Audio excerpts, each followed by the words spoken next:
Good evening, everyone. Welcome. Let me just switch the video so people can see my face while I'm speaking.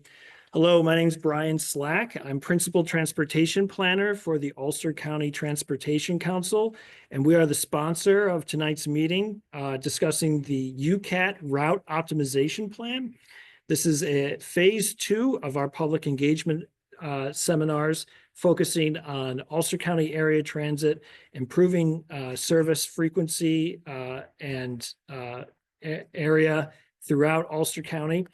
We're going to tonight have a presentation, an overview of progress to date on our project, as well as detail the opportunity to provide public input at the conclusion of this meeting.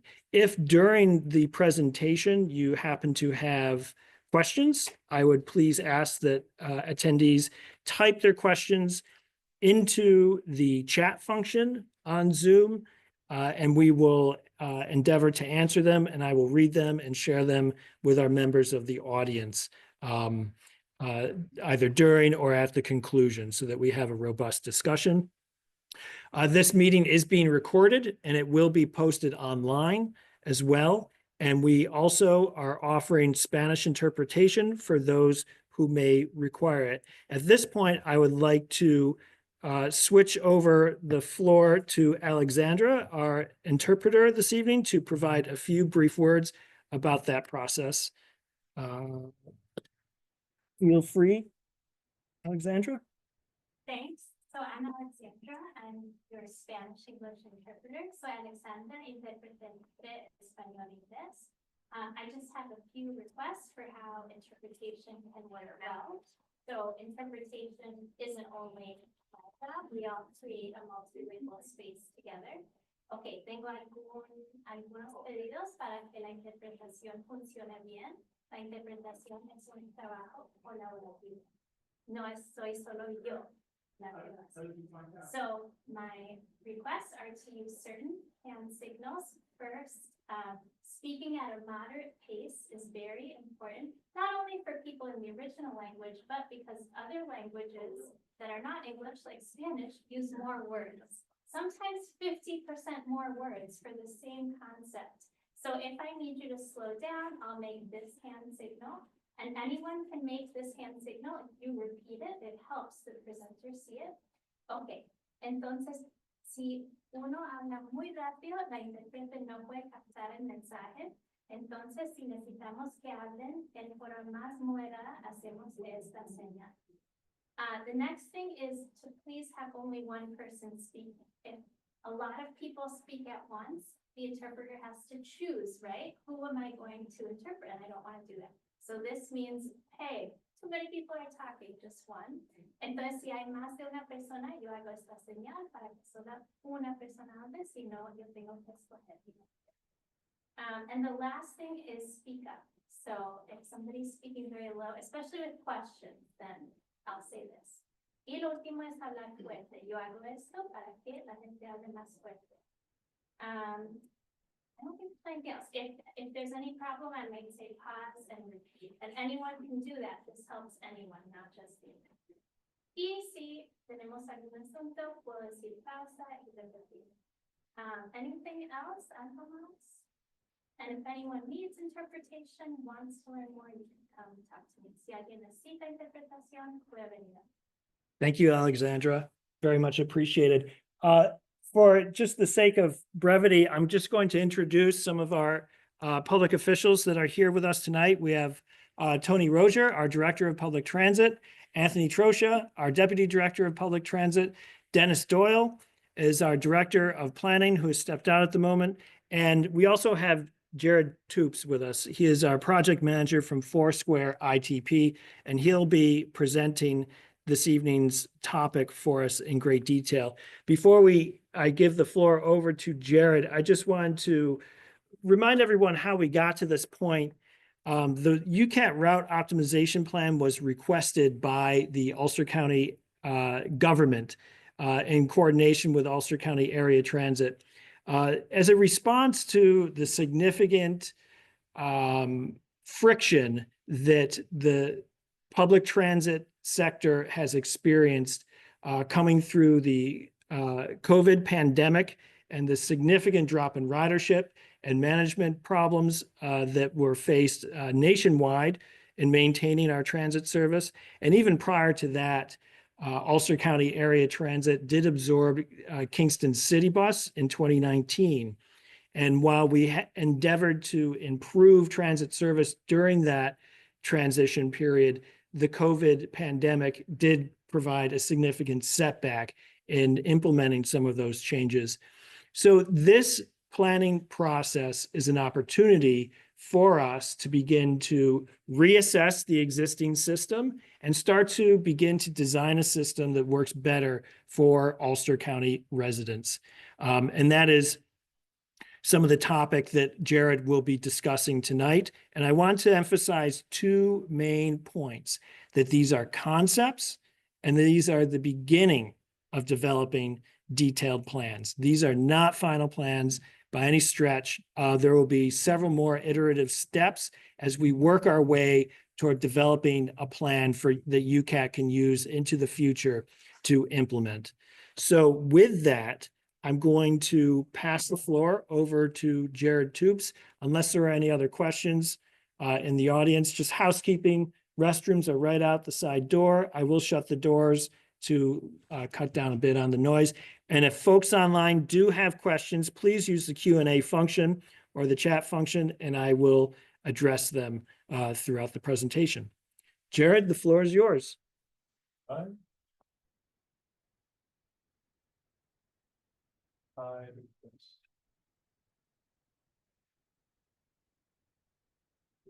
Yeah, don't worry. Thank you everyone for coming out tonight. So quick agenda of today's meeting. I'll spend a few minutes just doing a project refresh. We were here in the summer, we covered a lot of content, just reminding you kind of how we got here. And then I'll talk a bit about service planning inputs, the kinds of data and ideas we look at when we start putting pen to paper and drawing bus routes. What do we look at? After that, we had our big public survey that we had over the summer. That was very successful, over 500 responses. I've pulled just sort of a few key data points, conclusions from that survey, just to kind of show you what like the big consensus we were hearing was and how we interpreted that and took that when developing recommendations. After that, we have our draft scenarios to look at. There are two scenarios, what we're calling scenario A and B. And rather than going just route by route, explaining each route detail to you, we have boards around the room, as well as I can show them online as well. I know we have a lot more people online today, and want to have some opportunity for people to get up, look around, and kind of just turn this into a bit more of an open forum about, you know, what was covered, what wasn't covered, how we came to where we are today. Yeah, we'll talk some next steps and open Q&A. So hopefully this is, compared to I think our last presentation in the summer, a lot less of me talking after a point and a lot more just an open discussion. So our project refresh, this project has 4 goals. The first is we want to increase ridership in Ulster County. We want to make transit be more appealing, get more people to ride the bus. The second is we want to develop recommendations that are adaptable to an electric fleet transition. County government has goals for UCAT to be fully electric fleets by I think 2030 something. And unfortunately, that's not just as easy as swapping out a conventional gas bus for an electric bus. There are a lot more considerations that you have to do for charging time, how far the battery could go, and elements like that. So we want to make sure that we're designing routes that can be more easily transitioned to that new sort of operating framework. We want to embrace new micromobility models. We mean microtransit here in Ulster County service area where appropriate. We wanted to keep microtransit sort of on the table for potential ideas. That's things we looked at. And microtransit, for context, is more sort of like a smaller passenger van, but something that's hailed similar to paratransit or Uber, as opposed to fixed route bus service, which is more similar to the majority of what UCAT operates today. Same path, a schedule, etc. Finally, a goal, we're not going to get into too much detail here. We are assisting UCAT in looking at different technology platforms that they use for scheduling, tracking data, dispatching, to see if we can find a platform that's a bit more cohesive as a single package, so that as we look at making service changes, it's an opportunity to really get good data on what's working and what's not, so UCAT can better respond to changing needs in the future. I have all this fun animation, but I'm going to not use it. So what goes into the service design process? We're here. We have two different high-level scenarios that we want to get the public's feedback on. And that's where we're at with phase 2 public engagement. Now, we're not expecting everyone to just pick one or the other and say, oh, scenario B it is. What we're more expecting is for people to isolate different strengths and weaknesses of both scenarios, and then taking that feedback to somewhat merge them together into a final kind of hybrid form. That will be our proposed final network. After that, I'll be back for phase 3 public engagement, where compared to this time where we're a bit more, these are scenarios, nothing's final yet. This will be a bit closer to final. This will have more, we think the bus will do exactly this. Here's the draft schedule, and have one more round of feedback before we finalize things. So main points to take away here. We're in a feedback collecting mode right now. This is not the final time. We'll be asking for your input, and we are very much in, like Ryan said, scenario, high level, nothing concrete. I'm also not going to bother with examination today. In terms of how these scenarios, or I'm sorry, how these different phases of the project interact with the work we've done. Phase 0 engagement, we just had a survey collecting people's kind of general sentiment on how things were going with transit. And that's why we were doing what we call a market and service assessment. We were looking at where people live, where they work, which bus routes were performing well or not so well. We did a round of engagement to kind of brief people on where we are, the data we were seeing, before we moved into what we call service alternatives and cost benefit analysis. And that's where we're at now. We've come up with some alternatives, and we're here in engagement again, talking to folks, getting your first input. After that, we'll get a little more into detail, a little closer to final, and then we'll be back. Stop long. Okay, service planning. What goes into service design when we start drawing bus routes? There's kind of 4 big inputs. The first is what we call the market analysis, and this is looking kind of at the supply side, demand side of transit. Where are the people? Where are the jobs? What are the major sort of travel patterns that people are making? Can we meet those? There's service analysis, which is almost looking at the supply side, looking at the existing routes, which are performing better, which have a lot of ridership, less ridership, to figure out if a route's performing really well. We don't want to bring something that's behaving, versus if a route's not doing so hot, that's a bigger opportunity to change. We also look at public engagement. This includes the general public. This includes a stakeholder group of representatives from Ulster County, and this includes UCAT operators. We want to hear a lot of the take on what's working and what's not. That's not readily available in the data. And then finally, we look at industry best practices. My colleagues and I look at transit systems that are the smaller side, like UCAT, and we work with larger systems such as Philadelphia and DC. And we want to see what works for different size agencies and what doesn't, and take industry best practices and try to bring them to Ulster County. I'm only going to go very high level into the market analysis. This is something we touched on a lot more in depth in the summer, and that presentation and that tech memo are on the Participate Ulster site if you have more specific questions. We looked at a lot of things, including general density, as well as what we call transit propensity. And that was looking for certain groups that are more likely to rely on transit. Low-income households, households with 1 car or less, people with disabilities, youth, elderly, lots of demographic subgroups. And we put all those different variables in the map to try to get a sense of where are these people that are really have the strongest need. So across all those different variables, we saw a lot of the same conclusions. Of Kingston and New Paltz, they're the biggest urban areas of the county. That's where a lot of these groups are concentrated. Some moderate concentrations in other places like Saugerties and Ellenville. But a lot of the county is very low density.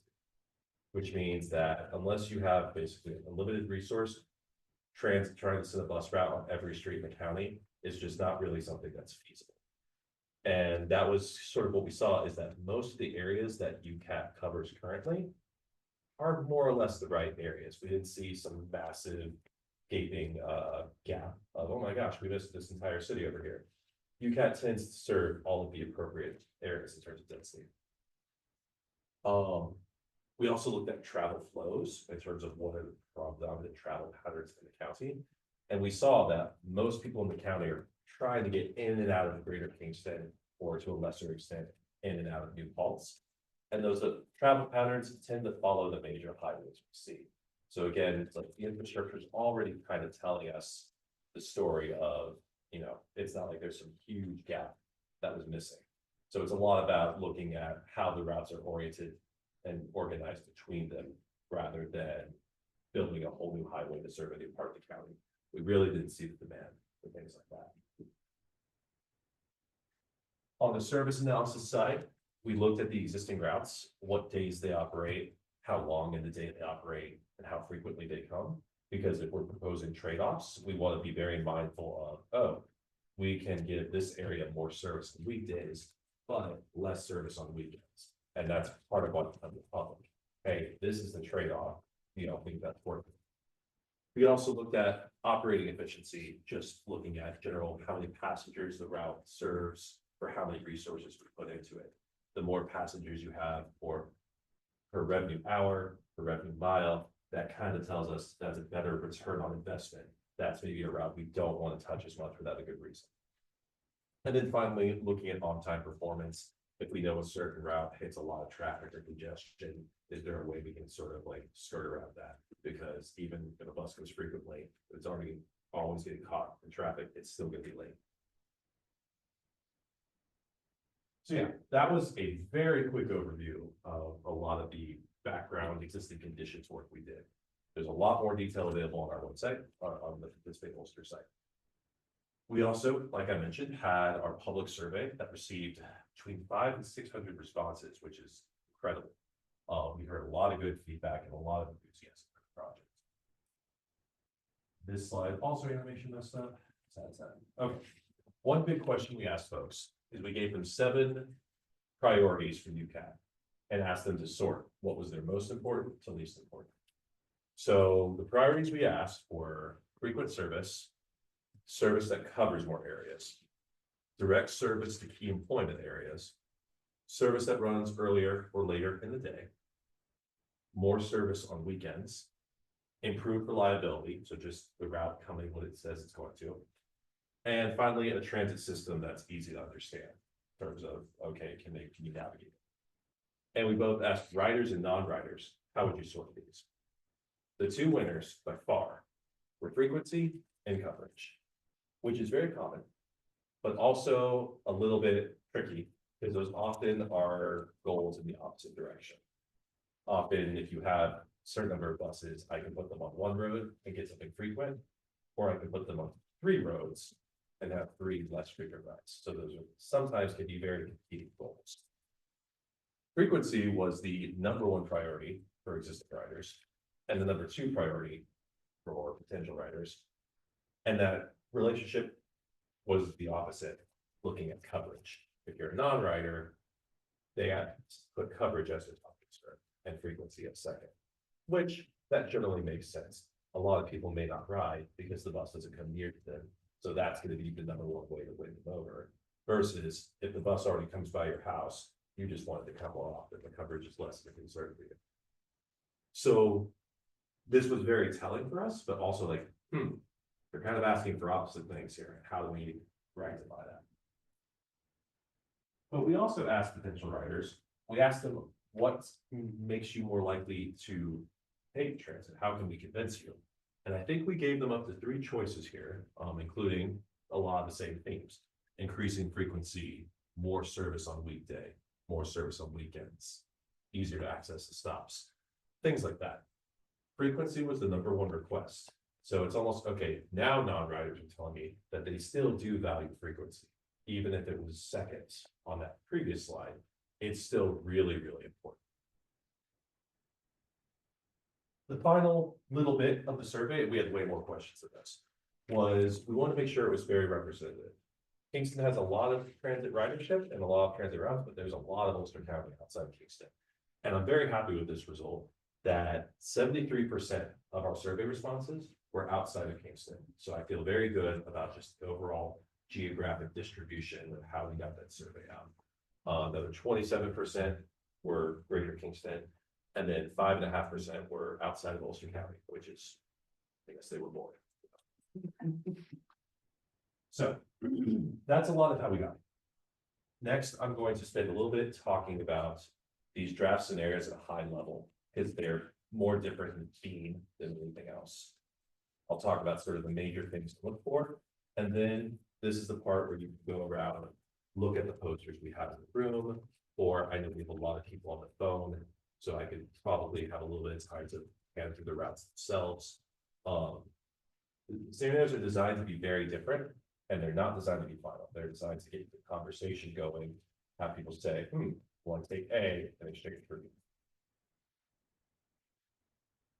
So, yeah, again, because I cannot emphasize this enough, these are not final recommendations. These are not like actual scheduled timetables. They are high-level concepts to get people talking. One thing we couldn't decide on is when we look at a route alignment, and by alignment, I mean the actual path the route takes. For a lot of the county, there's only so many ways to connect point A to point B. If you're trying to get from Ellenville, Kingston, there's one road you take. They're not going to reinvent the wheel. So we went back and forth on how do we design routes that are distinct from each other. And what we ultimately decided to do is scenario A and B for each of these routes you see, the path is not changing. They might be different from existing, but we will say, here is our proposed route 2. It connects the same destinations. The difference is going to be in how frequently it comes, how long it operates. Another important thing is we have adopted new numbers for these routes. That's not final. That's just more, we wanted to kind of, we took some pieces of certain routes and put them on others. So we kind of wanted to take a clean slate and just make it easy to call something route 2, 3, 4. We welcome your opinion. If you like that, tell us. Hate it, please tell us. There's not any sort of final decision been made on if an approach like this would be what we took versus something closer to what you see today. So how are these scenarios actually different? If the bus is going to the same place in both scenarios and it had the same name, what's the difference? What are our options? Scenario A is looking at consistent all-day service. This is closer to what UCAT operates today. Whether a bus comes every 1, 2, 3 hours, it's just one every 2, 3 hours all day. Very steady. Scenario B, though, we wanted to try and address this frequency question. People are asking for frequency. We wanted to figure out how we could provide it. So our idea is that we would have more frequent service kind of in your rush hour when people are traditionally trying to make a lot of their trips. So this often falls between roughly like 6 to 9 a.m. and then 3 to 7 p.m., give or take. So if we put more frequency in those times of day, but your trade-off there is maybe the bus doesn't run as late to the evening, or maybe in that middle period, it's not as frequent as it would be. So we're a little more kind of lumpy with the service, for lack of a better term. A lot of the peak, then a dip, and then a lot of the peak again. We want to see what people respond to that. Will that get some people to say, you think the bus will work with that? That works for my 9 to 5. So that's kind of like your big overarching difference between scenario A and B, is this all-day service versus more peak-oriented. Again, same route alignment or path. So we welcome comments on those for sure if you think we're missing a connection, but there is no difference between the scenarios at this point. Another theme is we try to, especially in the city of Kingston, consolidate service onto fewer corridors. The blue and yellow local city routes do a lot of turns and often have different operating patterns on weekends versus weekdays. This is something we heard from the public and drivers that's a little confusing and overwhelming. So we tried to streamline it, but some people may have to walk a bit further to get to their stop as a result. And then finally, again, we have this temporary naming scheme. If you like it, if you hate it, really want it. Now, both of these scenarios represent about a 25% increase in UCAT's annual budget. This is ambitious compared to a lot of other planning agencies. And, we just want to have some sort of hypothetical target that was ambitious without being completely unrealistic as well. Ulster County has the hotel tax, or that was called the tax, that tax that is anticipated to allocate a good chunk of money for transit. Unfortunately, this is not a problem we can just throw money at. It's not just a question of put more money and everything will be hunky-dory, we put it all tomorrow. There's two big themes. UCAT, like basically every transit agency in the country, is facing driver and operator shortages. This is a combination of finding people who have the appropriate licenses, being competitive with companies like Amazon, who can pay their drivers good money, as well as sort of quality of life. Often transit drivers have to work somewhat odd hours. They have to deal with potentially unpleasant members of the public at times. It's got some unique work stresses that makes it hard to compete with other industries. This is not unique to Ulster County, not unique to UCAT. Every transit agency, large and small, is facing this same issue. And so it doesn't matter how much money you have to pay salaries, if no one's going to take the job, the bus sits in the lot. Another thing we have to be mindful of is the general infrastructure for your vehicles. UCAT's main garage is based out of Kingston, so most of the time, any routes you're operating have to drive out of Kingston to get to the far end of the route and start your service. So really long routes, that's a lot of time just spent trying to get to the start. As you convert to an electric fleet, you have to be mindful of how often the bus is on the road before you have to charge again. Where's our charging infrastructure? How long can the bus go before it needs a charge? Things like that. As long as UCAT's got only one main operating facility, that's just something you have to be really mindful of. They can never afford to be away from Kingston for too long. Again, not unique to UCAT. So these are kind of two things of, even if we got that 25% increase today, I pulled out my wallet and paid for it. We can't just throw money at these. These are more systematic other issues. I mentioned earlier microtransit, and I haven't mentioned it since. We were looking at microtransit in the context of this project. We were having a hard time finding where microtransit could completely replace a fixed route bus. We weren't just really seeing a good opportunity for that. But an additional grant opportunity has been made by New York State DOT that UCAT and UCTC are working for some microtransit zones in Ellenville, New Paltz, and Kingston. These are 3 zones that were studied previously as part of another microtransit study on where it could be the most feasible. And the idea is that these would more complement the existing fixed route by filling in some of the gaps, whether it's the fixed route bus service doesn't operate on certain weekend days, or it maybe shuts down earlier in the day, or like for Ellenville, the fixed route's designed to give those longer distance trips. The microtransit maybe helps for more of the local trips. So these would be, these are technically a separate planning effort, and that we're going after different funds, but we are trying to make sure that these are coordinated efforts to complement rather than compete.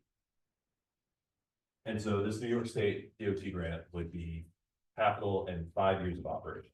So it's 2 things.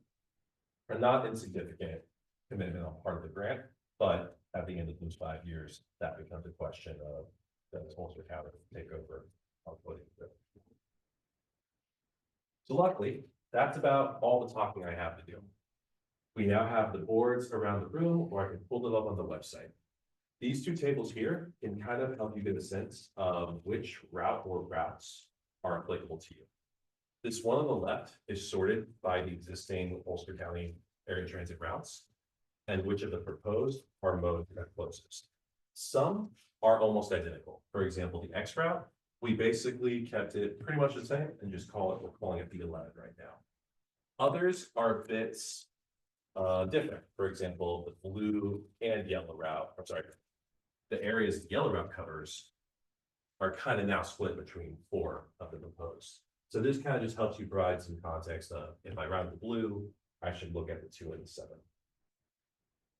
Similar idea, except we just broke this out by a lot of the major communities in the county. So if you're in Platteville, Route 11 is your main bet. Port Ewan, there's actually 2 that are connecting Port Ewan like into the city of Kingston. So if you're at Port Ewan or live at that Burgess facility, you would want to look at routes 7 and 10 because both may have opportunities for you. Our main comment tool is an online survey called Maptionnaire. We have the QR code right here as well on the board. And I'm really excited about this tool. I'm going to show it to you real quick.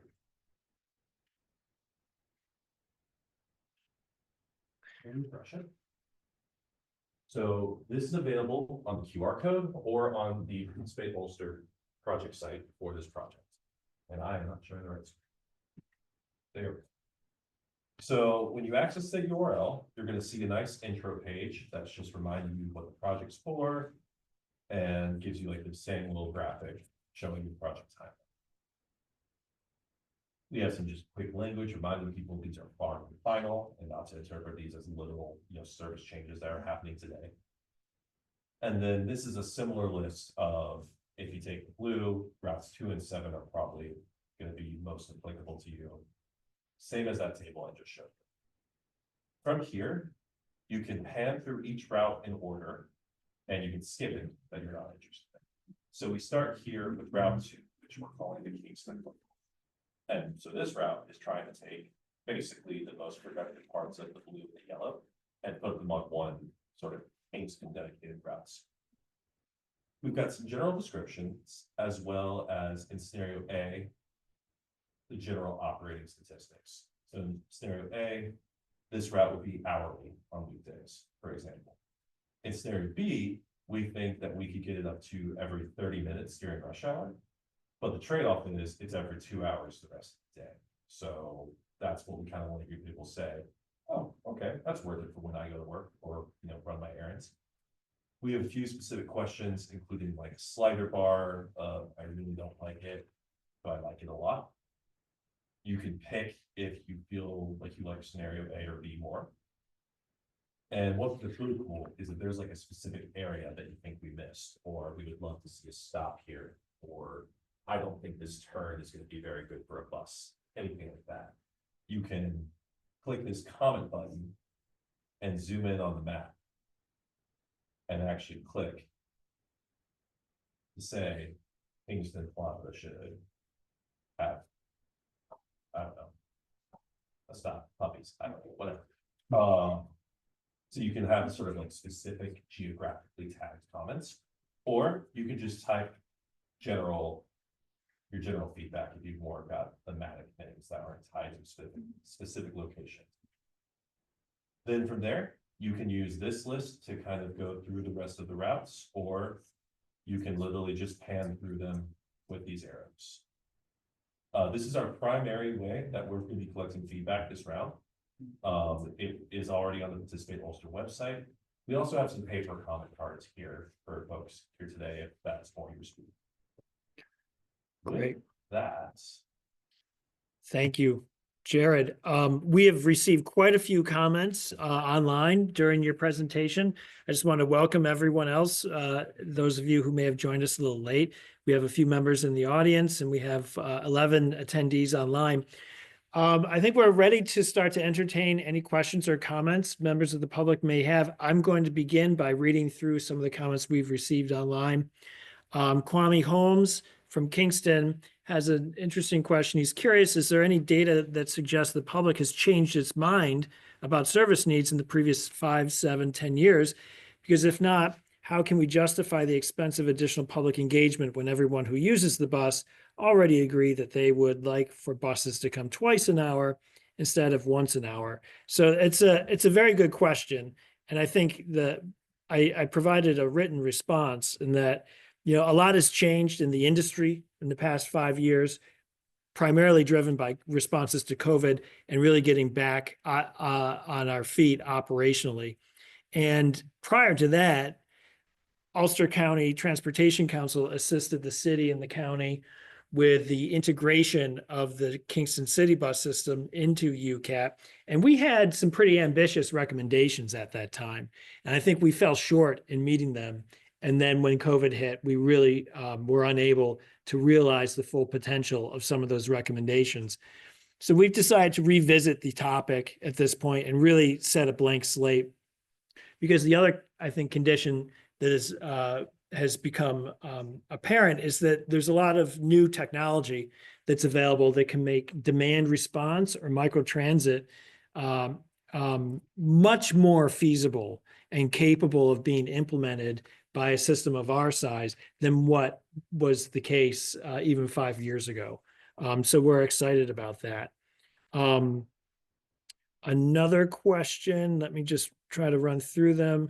I did see some interest regarding folks who use the Z route and live in the Pine Hill, Big Indian area, that they are very interested in receiving service outside of the county to Margaretville and to Fleischmann's. So that is definitely of interest, and we've noted it through other planning projects as well, including the Human Services Transportation Plan. We require operational authority to operate outside of Ulster County boundaries, so there is a process in doing that. But that is a good comment that we do want to hear through the Maptionaire survey form. We have a guest who had a number of questions and I would say critiques regarding the existing service. I'll try to summarize them. Dispatch. She has concerns with dispatch and being provided sufficient directions from the current system. And that has certainly been a challenge. And having good maps and information so that they know where they can get on the bus.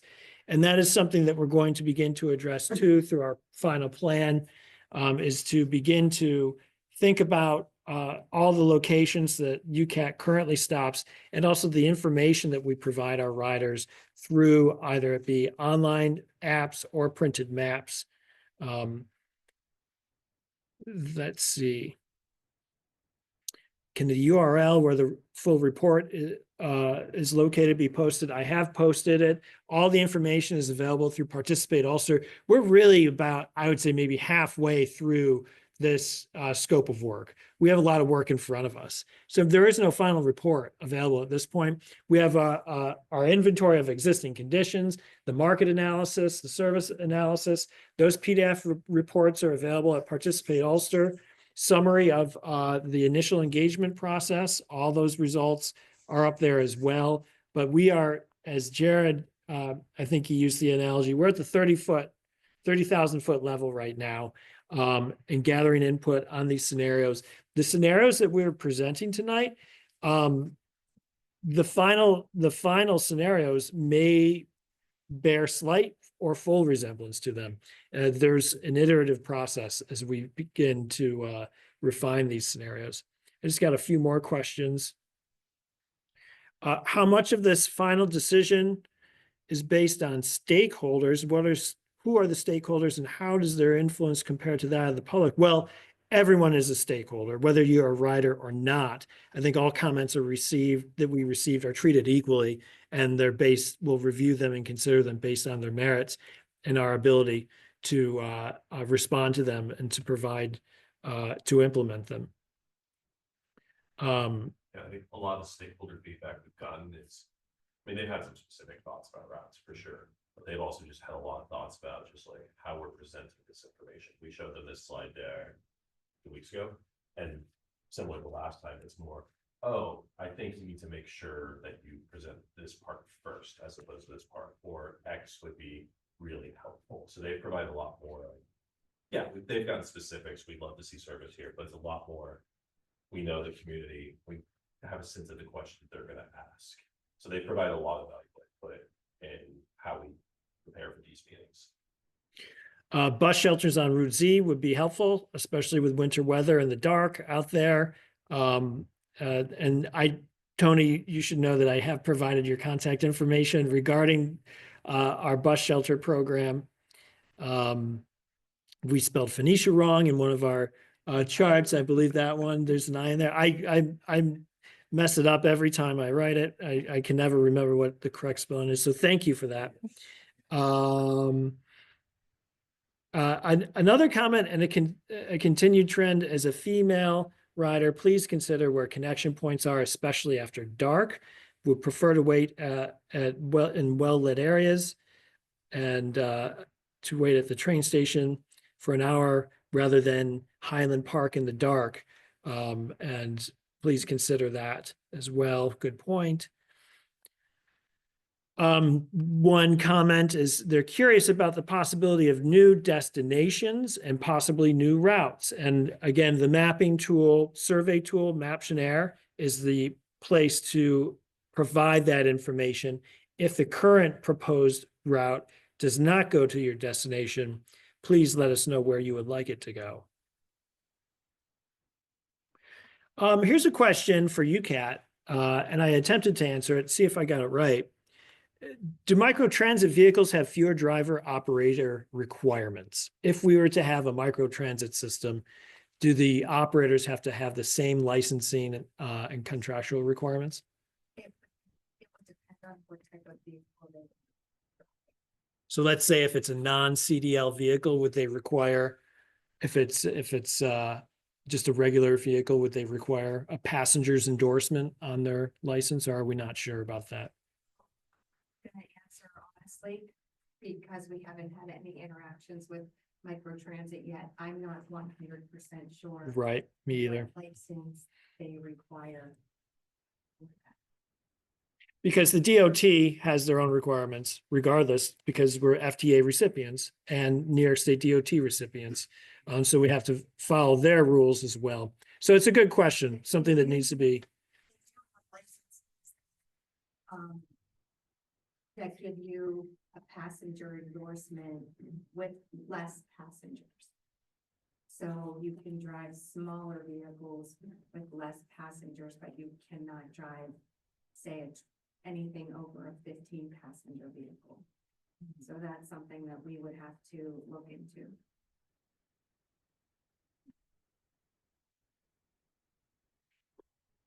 There's questions keep coming in.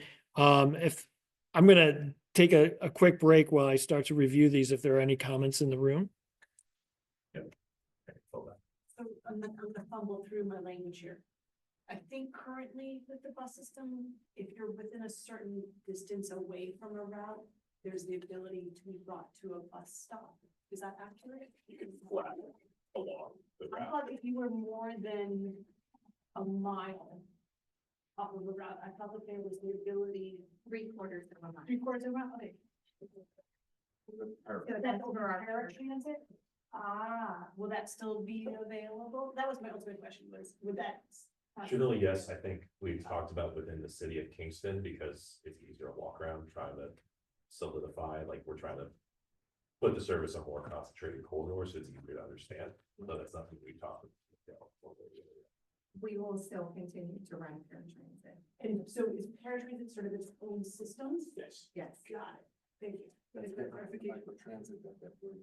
right, that is different from. One comment is just an emphasis on service frequency and how that would be a significant improvement to the system, at least in the city of Kingston. Another comment, are you thinking about schedule connections between some of the more regional destinations such as Saugerties and New Paltz to other transit systems like Trailways, Amtrak and Rhinecliff, et cetera? So the existing services that serve the Poughkeepsie train station are scheduled tied with Amtrak or Metro North? Both. Oh, sorry. Thank So you. that would be. They're timed with Metro North. Thank you. Well, that's just that right now. Correct. That's the one train station. And So we that don't, Would be. I'm sorry, we don't provide service to Rhinecliff Amtrak station. And we do provide service to the Trailway hubs in New Paltz and Kingston. Thank you. So the short answer is yes, that'd be something we look at. We have not gotten to the specific scheduling of these proposed scenarios yet. Because another thing we want to consider is, for example, in Kingston, we have It's called Route 2. That's a lot of our sort of Kingston local. It doesn't really go on Broadway, it just crosses Broadway a lot. For Broadway itself, we have 3 or 4 routes that end in Kingston that come up Broadway at the end. And the idea would be if these 3 or 4 routes, even if each bus is coming only every 2 hours, let's say, 4 buses each every 2 hours, if timed right, could be about 30 minutes apart. So if you're just trying to get from South Broadway to the plaza, if those were scheduled and you managed to keep on time, you could have it to where you just catch any of those buses and you have a 30-minute service up and down Broadway. So that's another thing that's desired, but we have not gotten to formal schedule yet. That's kind of our next step after we take these 2 networks and merge them into a closer to final. Yes. Have you coordinated with SUNY Ulster in terms of students and schedules and trying to get them there? I would think that there would be a need for transportation on some kind of regular basis. So we do have multiple routes that converge at SUNY Ulster, as well as multiple routes that connect SUNY Ulster to SUNY New Paltz. So while we haven't had any like explicit conversation with the university, we have been thinking about university students about, one, if you happen to be taking classes at multiple campus, do you have options? Or one of our routes, Route 9, connects SUNY Ulster to New Paltz to Poughkeepsie. So for students who are maybe from out of town, who are trying to get back to the trains and head to the rest of the state, there's now a bus that will take them into Poughkeepsie to meet Amtrak and Metro North. But if you're just a regular student in Kingston and you want to get to Stone Ridge, there's a regular schedule for them? Yeah, it would be a regularly scheduled routes, route number 3, which is another connection of, that's actually a route that's more different from existing. That would start at SUNY Ulster, come up to Kingston, and then make it down to New Paltz. So depending on if you're just a student, maybe trying to get between 2 campuses, there's technically 2 buses that do that. One's more direct than the other, but if you just want to get on the quickest bus you can, you've got multiple options. And I will add to that the route that Jared's talking about right now, we looked at together, and those coordinate with the class schedule times. That's important. So right now, we're a little bit off on the times, Mhm. but that route will coordinate with the times that the classes start in the morning. And then also, the good thing about that route, it will get them around the 5 o'clock time whenever they need to go. Because right now, I think that's a little difficult Right. for some of them, but the new route will cover that. Okay. Well, I don't know if it will be our new route, but Well, The proposed, our It's a scenario proposal. covers it. yes. Okay. Thank you. There's a lot of comments coming in. I'm trying to keep up with them. One from Kwame Holmes, again, he's focusing on the issue of bus shelters along routes and the benefit of bus shelters as basic amenity.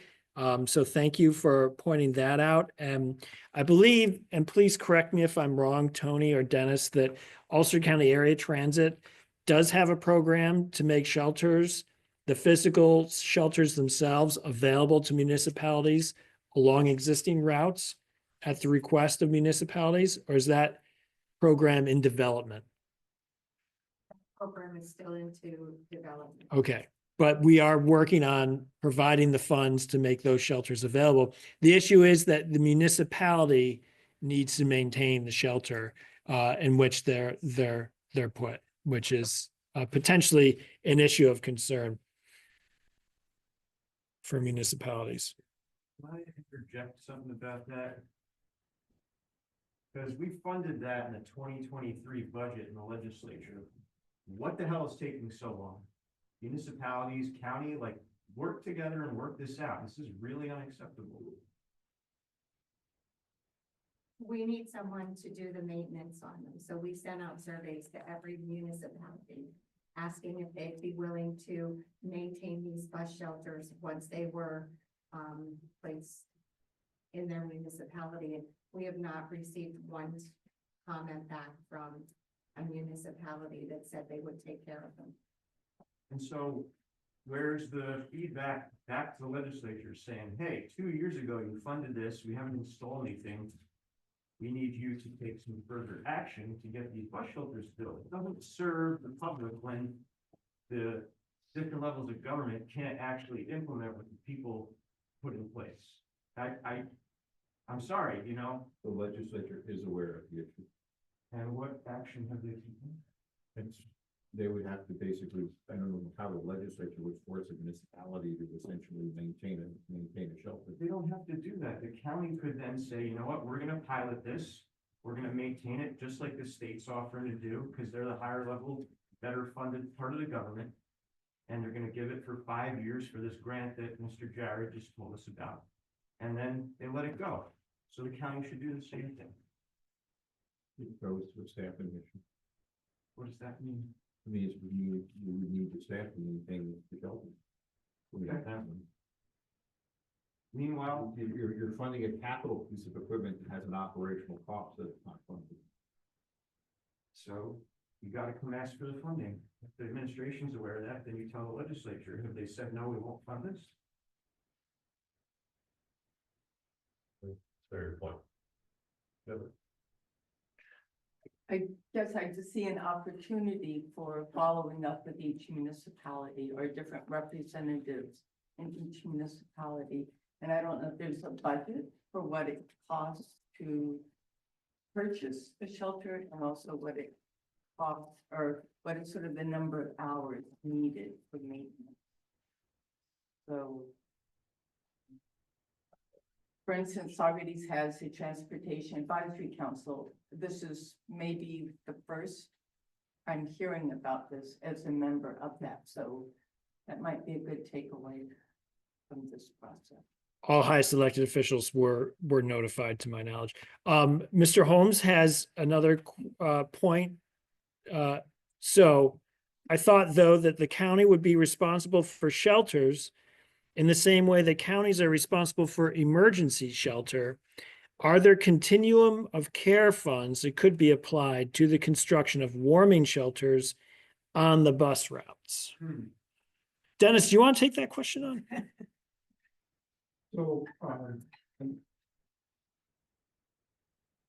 So it's not a question of dollar amounts. In this instance, it's a question literally of location and maintenance.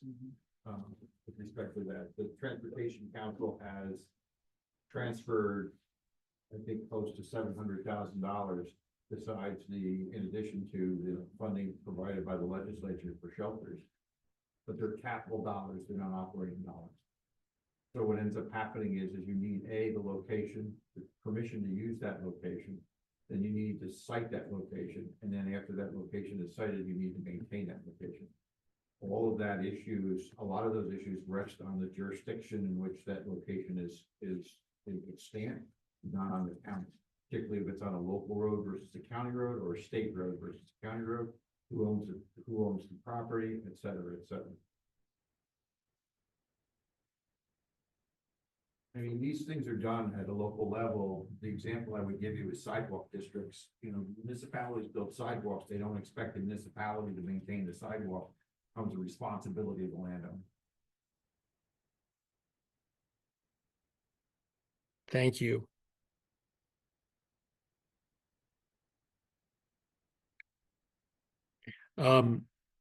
Galen Sanders indicates our local bus shelter was removed recently because a homeless man moved in.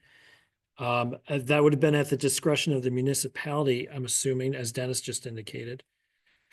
Ella Condrat has a couple questions here. How long would the 2 route take to run the full route? Could you answer that quickly, Jared? The number 2 route? I believe What we the estimated headway? I think we estimated a one-way trip. We give it about an hour. Okay, thank you. There might be multiple buses. Yeah, so for that route to have a 60-minute frequency, you would essentially have 2 buses, one starting at each end. And that's how you would maintain hourly headway. And the second scenario of 30 minutes, you would have 2 buses in each direction. Like at the time.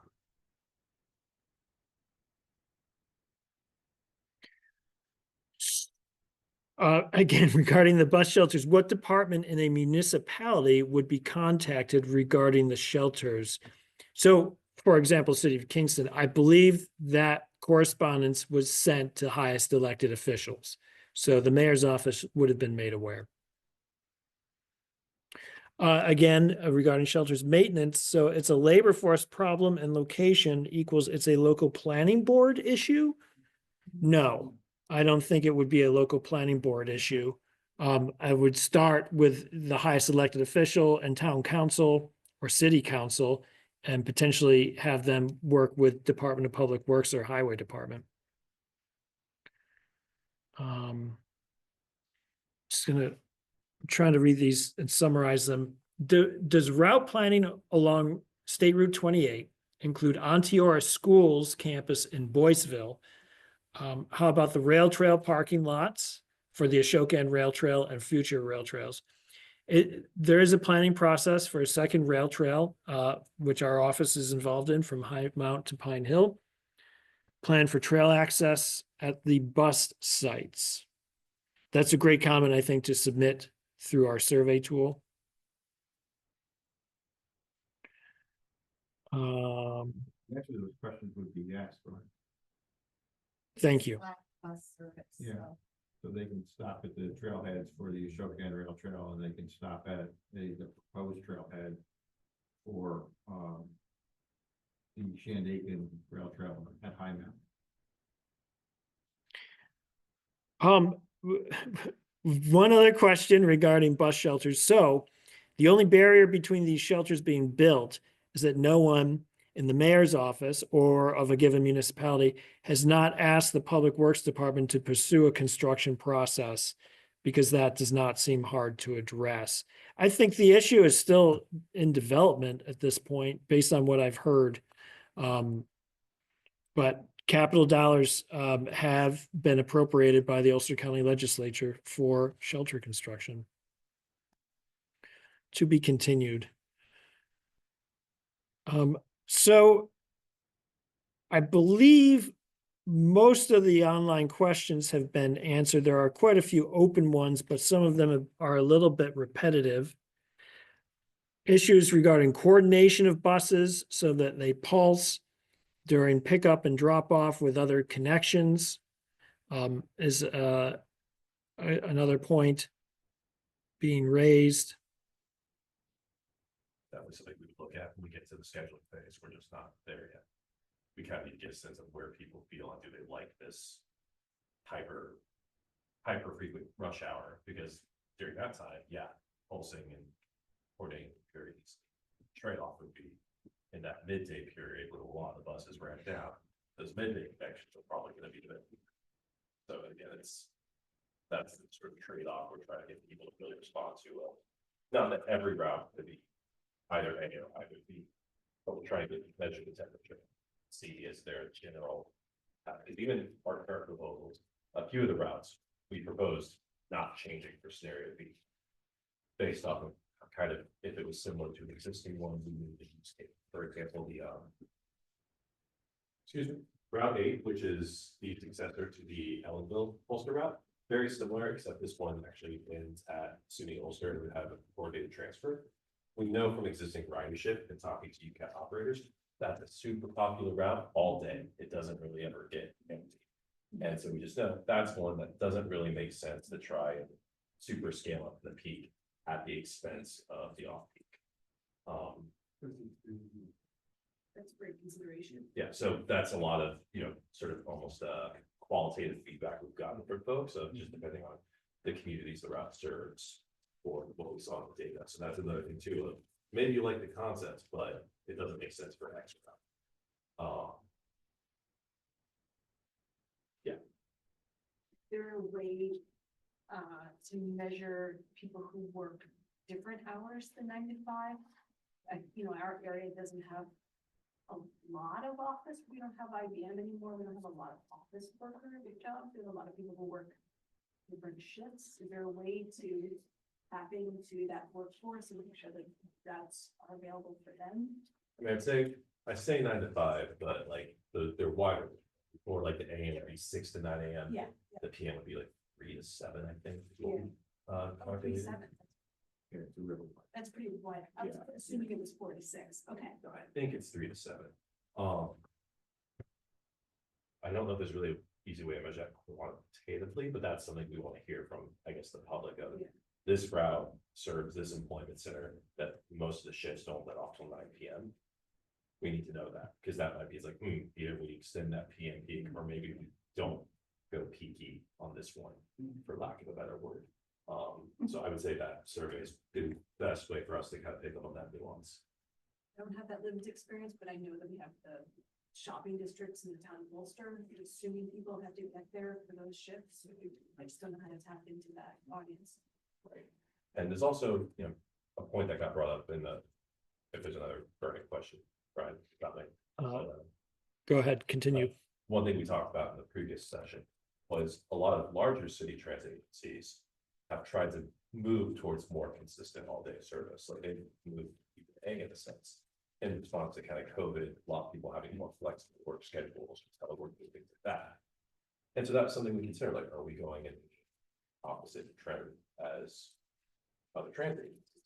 I don't think so, because one, I think that's definitely more of a trend in larger urban areas compared to smaller ones. And also with some of the service not being very frequent right now, well, people still, it's like, okay, people just want to see more frequency when you're trying to just get to these sort of basic levels. It's better to start with a couple hours of frequency than no hours of high frequency, excuse me, than none. And so it's a different context, but that is something that we've kind of been aware. And that's one we want to hear is there enough demand for this 9 to 5? Are we going to attract enough people to where this could be a really good ridership boost?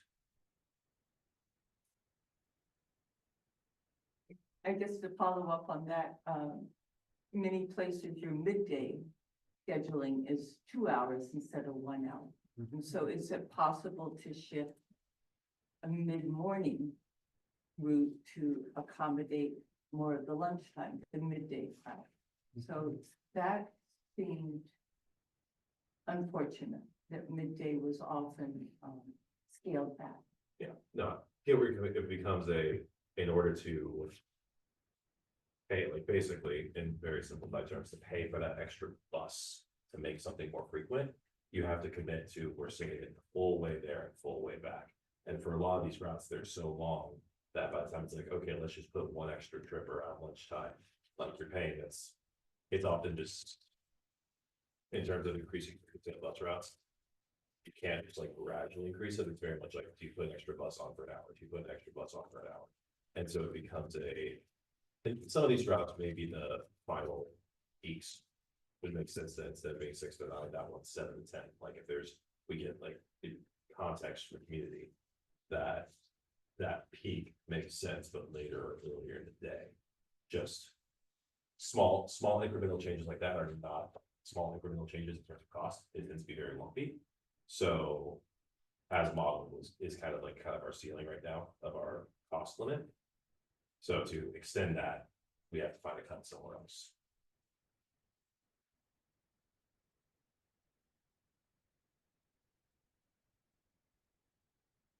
Any questions I can feel on that? I don't think so. I think we're fairly caught up. Some of our members of the public might not feel that way. But I think we've addressed the issue of shelters is certainly a popular one and one of great interest. So we'll be looking into that with the county executive's office and UCAT to see if further clarification and assistance can be provided there. Otherwise, I think most of the questions have been fairly repetitive. I hope we've done a decent job in addressing them. The stressing the need for visual maps, whether online or actual physical maps, we're hearing that as well. And one question, a visual map to be developed and delivered online soon.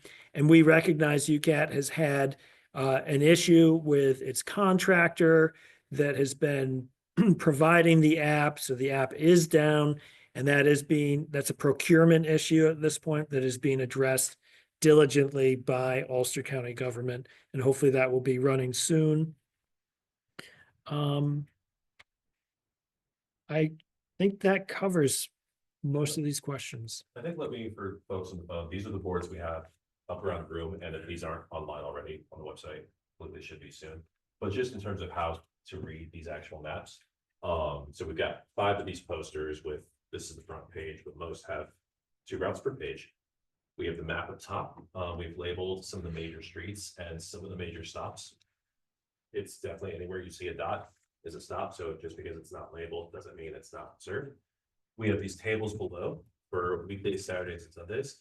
The span is just a rough idea of how early, how late it would run. Again, this is very high level, so I wouldn't interpret that as like, oh, until exactly 9 p.m. then the bus just stops. No. So yeah, we have our scenario A with our frequency, and then scenario B, you'll see often it'll be 30 minutes, we say in peak, so that's your rush hour. And for this example, this is our kind of our Kingston local. Scenario A, our flat is every hour, which is pretty similar to blue and yellow. Under scenario B, we think we get to every 30 minutes in your rush hour, but every 2 hours, kind of in that midday period. So that's the trade-offs we want to hear from people of, is that worth it? Yeah, so I'd say pay attention to frequencies, look at your service days. We tried to match areas that have weekday, Saturday, Sunday. There's a couple of places where we had to make some sacrifices, like, for example, if anyone lives in Woodstock, we think we provide a better connection in Woodstock and a better route on weekdays, but that route currently in this proposal does not operate on Saturdays. So that's a deal breaker. We want to hear about that. Our last group was worried, but they also thought, oh, the connection we provided, maybe that's worth it. So I think there's arguments for both sides. Yeah, so these will be online. Highly encourage you to map generic tool, especially that dropping the comment on the map feature. If you're trying to call out a location, that's such an effective way for us to see where that location is and if there's a good solution to serve it. So, question back there. I have a lot of comments and questions, and I'm trying to think of how productive it will be for me to just share them one at a time now and do it another way. But I appreciate the great amount of work that you've put into this and the thought and getting 500 surveys. Certainly a great effort. Should I go for it? I'm sorry. What's your comment, Phil? Okay, yeah, I have many comments and questions based on. You're welcome to submit them in writing. Otherwise, if you. Priority comments you want to make, Phil? Yeah, let's see if you do that, and then if we don't get to the other ones, we'll see how much time you use. Okay, so I'll start with the comments then, and then get the questions. I think one of the overall, I guess, what is the transit system for? Like, are we, maybe there's a comment with a question, but are we assuming that this is kind of like a backup thing for people who have some ability to get themselves around right now with a car? And then it's, it's kind of like their last resort. And then for other people who don't have a car or can't drive for whatever reason, this is what they have to depend on? Or is this more seen as a system that's really going to ultimately transport more and more of the public and less people? Like, we're shifting away from personal motoring toward collective motoring. Is there, you see one or the other of those guiding your projections here? I wouldn't think of them as mutually exclusive. Because often, we look at a mixture of what we call propensity, which is kind of looking for those people who don't have another option. And that's definitely something we want to be really mindful of. If this is this community's only option to get, into Kingston, we certainly think that's valuable because those are your, some, like, those riders are a constituent part of your base. You can't leave them behind for going to try and attract riders who maybe have a car, So I had a half-baked thought, and then it was full baked, and then it was gone. I don't think they're mutually exclusive, and a lot of times those groups of people are often where you also just have higher population density, which is kind of your number one indicator of more likely for transit to succeed, just having more people, more jobs, more trips happening between these high density pockets. So I think often if you're, which we were looking at a mixture of, are we serving dense areas and are we serving areas with these populations that have a higher propensity to use transit? They're not mutually exclusive. I think the biggest thing, like, in a sort of in a resource limited scenario where a lot of the county is not very walkable, there's not really, like, there's really only one way to connect that with them. Like, you're not gonna reinvent the wheel on that. It's just about how much service you want to put on that and be reasonable. So I think, to one point, this network that we're proposing, we're not really serving anywhere new.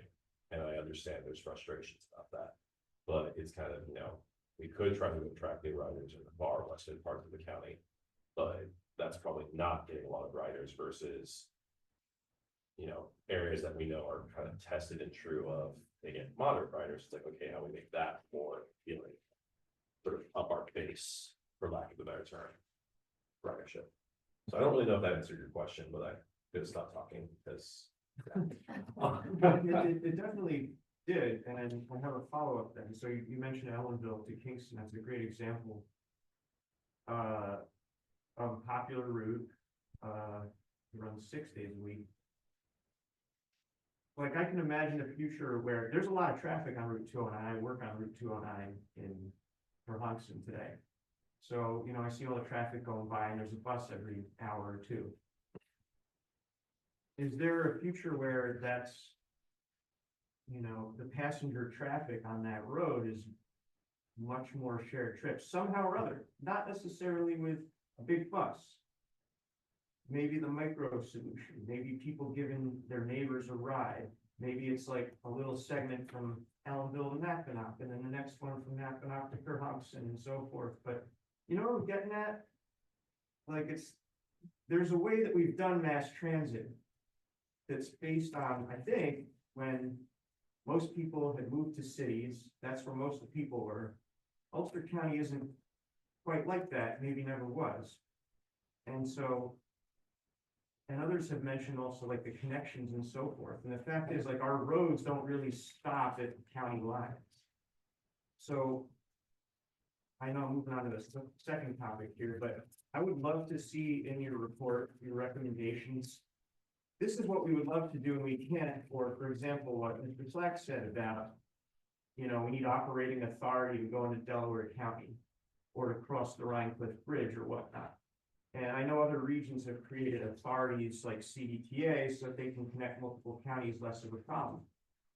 Are you going to include, I would love to see recommendations like this is what we know the riders want to do this. We know the riders in Walkill also want to go to Montgomery or Newbury, and we don't have a way directly to do that, but maybe if we work with Orange County or work with New York State DOT, we can make that happen. We know our paratransit riders don't have, right now, they're only taking paratransit to get around. Their life is in Ulster County, but nobody's else's life is stuck in Ulster County like theirs is. So recommendations for how they can coordinate with neighboring counties. And is that going to be a part of the report, or could it be? We have definitely, I think you'll notice there's not a route 1 because we definitely had, I think, a few extra routes that as we drew a bunch, tossed them out, realized we went way over budget and had to start paring back, right? So there were definitely a couple of concepts we had early on that sort of in terms of like, oh, this is providing something super totally new, and so therefore is kind of already, I won't say overkill, but supplemental. I think what's tricky is in terms of like, yeah, these additional connections that are new that don't exist today, like, do sound great, but a lot of them are, I think, oriented to areas that, unless there's some major change in development, are not going to be super productive. And so it becomes a question of we implement this, get that full 25%, everything's great. And then someone comes in and gives UCAT an extra $1 million. Is it best used to like kind of make those new little productivity connections? Or do we look at, we still have some routes here that every 2 hours Like, it's a hard market. Are we, you know, that coverage versus frequency? If we have these areas that I still think most people would say, I wish the bus came more frequently. So investing in that before expanding out further, if that makes sense. I don't have the answer for you. That's just something I think about it. Yeah, we could probably find the money to pay for that, but do I got, you know, parts of Kingston to pay for something to very, very far outside the county that's not gonna get the ridership. So I don't really have the answer, but I get where you're coming from. Fair enough. How about boats? My understanding is UCAT has authority to operate ferry boats. That's interesting. We're not considering maritime transit, and it's outside the scope of the project. Okay.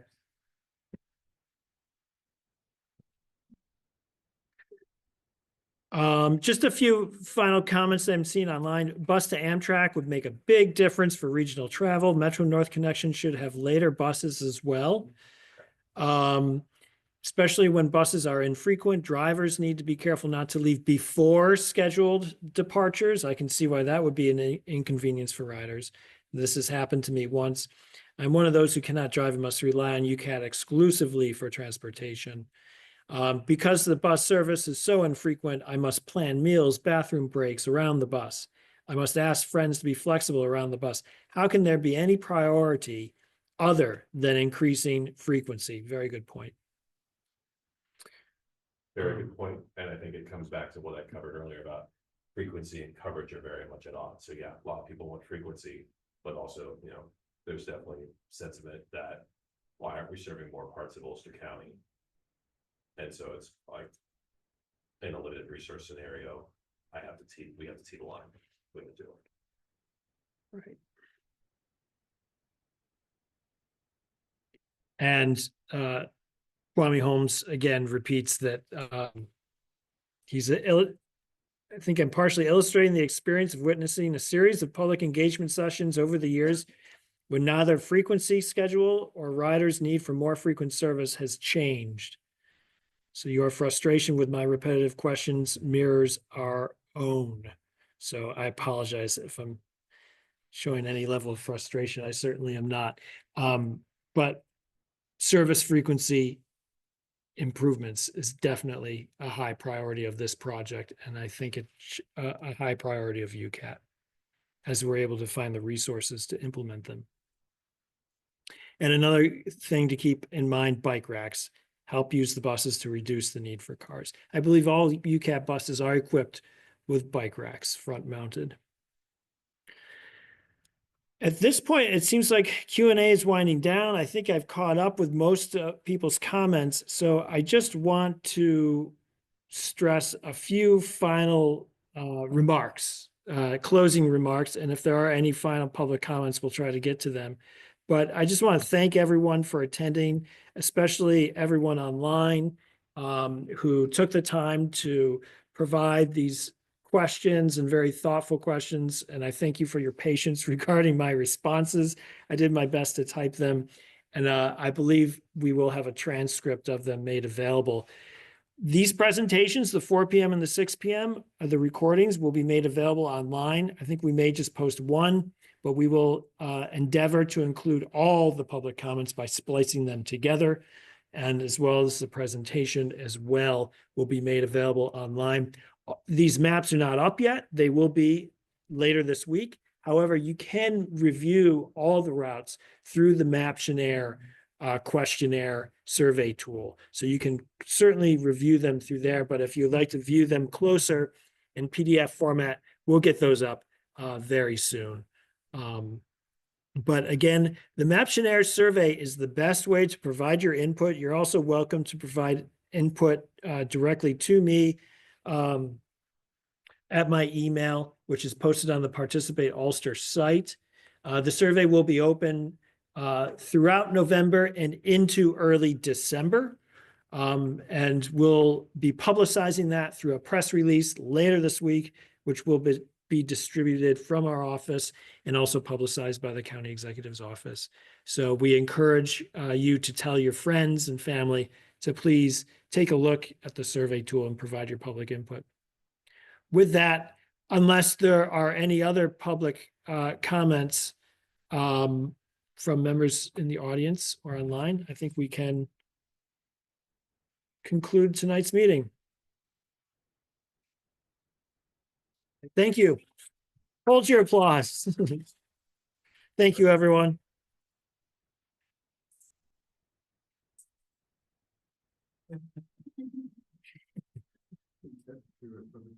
All right, this concludes our meeting tonight. I'm going to close the Zoom feed at this point. If you have any further questions, please feel free to contact